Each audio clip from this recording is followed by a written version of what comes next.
What is up, everybody? Jason Burmis here, and we are back on the road, headed back home towards New York to hopefully lock in one of the places I looked at over the time I was here. Actually, yesterday is when I saw the two that I liked the most, so we'll see. But what really disturbed me last night is while I was going to bed, scrolling through my Twitter feed, I saw Rand Paul and his wife being overtaken by an angry mob. Now, so many things ran through my head when I saw this.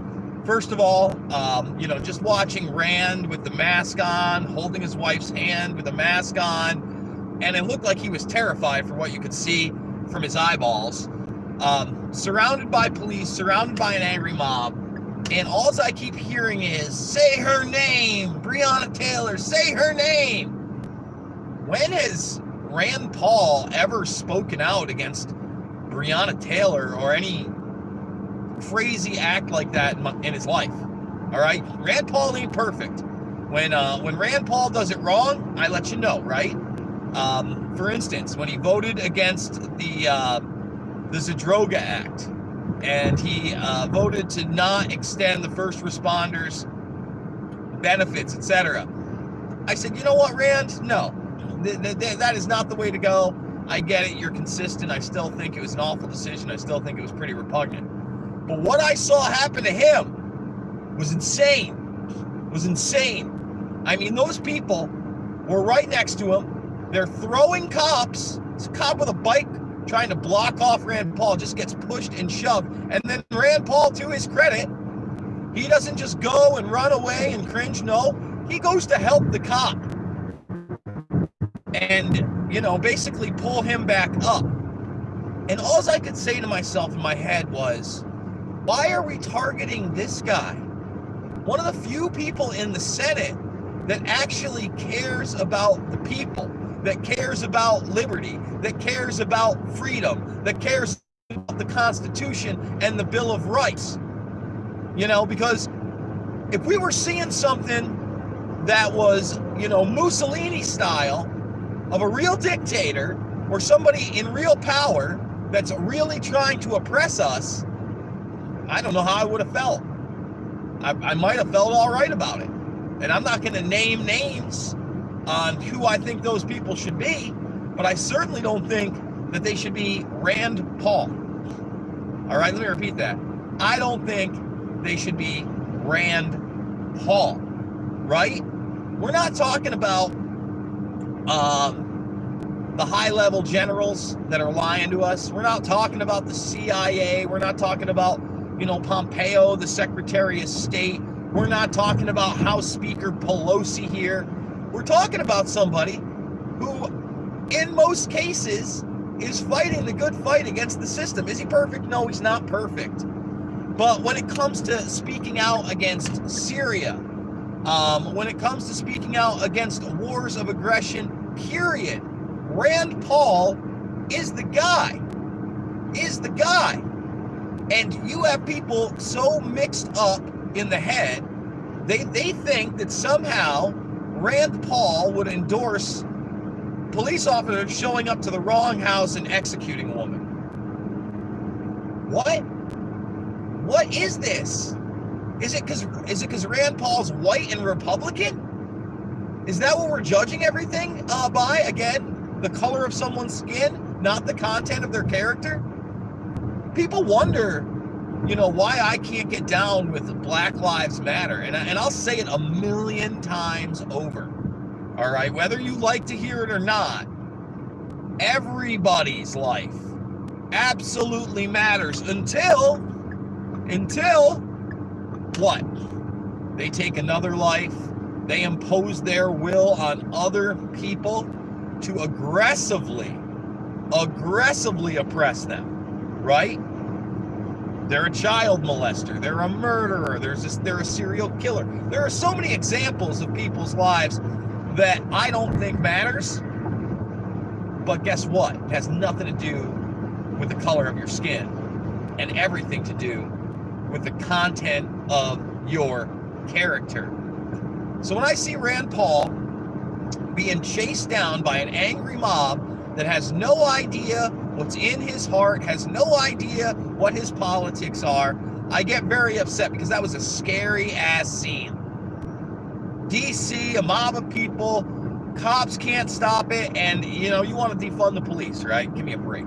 And by the way, Rand Paul is not above reproach, coming up and asking questions. I'll never forget, it's got to be close to 10 years ago now. Mark Dice, Luke Rudkowski, and Abby Martin were on the Hill in DC, and they did track down Rand Paul, and they did ask him some tough questions when maybe his legislation wasn't top-notch, when his viewpoint wasn't top-notch. And in my opinion, they did it the right way, right? Even Rand got upset and called it ambush journalism, and I think he even tried to get Abby fired from RT at the time. And she almost got her press passes revoked for being on the Hill, the whole thing. But you know what they weren't doing? They weren't screaming nonsense slogans at him and then grabbing at him and then what? Physically trying it and not really questioned anymore, right? That's what is going on. How are we letting this insane behavior and behavior that's really oppressing a ton of people? Then I watched the sheriff I believe it was the Kenosha, Wisconsin sheriff, and he started talking about making warehouses and rounding these people up and throwing away the key. But then he wasn't just talking about the protesters or rioters or looters or whatever you're talking about. He was talking about just he actually made the reference, guys running around with 10 kids by 10 different women. And I'm like, well, there's nothing illegal about that. They may be pieces of shit and not taking care of their responsibilities and sociopathic, etc.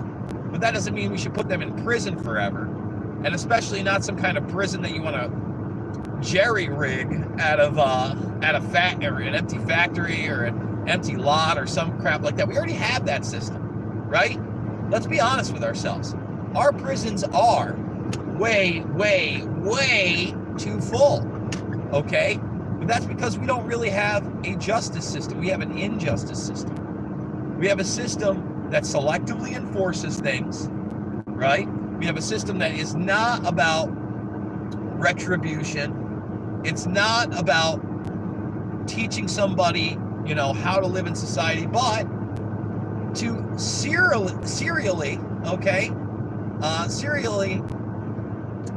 put them behind bars, right?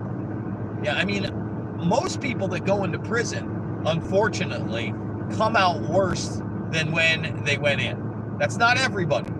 Some people do reform themselves, all right? Some people do learn a skill. Some people do get outside of their life and say, I've had enough. But in most cases, these revolving door jails, etc., it's not about reform. It's about incarceration. It's about the prison military-industrial complex. And that is a problem. But when I saw, again, this Kenosha, Wisconsin sheriff talking, I got frightened. I got frightened by what he said. I said, damn, that is not the way to approach this at all. And I'm not a defund the police guy. And again, we're living in some strange times when there are plenty of political figures out there that need to have their feet held to the fire and need to be pressed. But instead of screaming at a politician and then physically threatening him with force by pushing the police officers that are protecting them, right? Back in the day, what did we used to do with We Are Change and other organizations, Student Scholars for 9/11 Truth? We used to approach politicians and public figures, ask them questions on camera, put that on the internet and get them on the record and use that as an effective tool. And yet now, with more people with cameras accessible than ever, everybody's got the magic box in their pocket. That is a lost art form, and instead mob mentality is ruling the day. It's nuts. It's nuts, guys. So again, we're on the road back to New York right now. Honestly can't wait to sleep in my own bed, and then another talk with my sister, see if she's made a decision, and then one of these 2 places I looked at yesterday that I really liked, hopefully I'm going to get. I got to do a background check and apply and all that stuff. And like I said, guys, it ain't cheap. You know, this move's easily going to cost me $3 to $4 grand. So I could use your support now more than ever. The GoFundMe link is down below. Remember, we are fully demonetized on this platform because what you heard was harmful content, apparently. Me talking about the fact that I don't like to see a mob physically assaulting a politician. That's not deemed okay by YouTube. YouTube doesn't think that's the best thing since breakfast. In fact, they think that could be a bad idea, Jason. That's a bad idea. So thumbs the video up, subscribe, share. I'll probably check in a couple more times on the road. I love you guys, and I will see you on the flip side.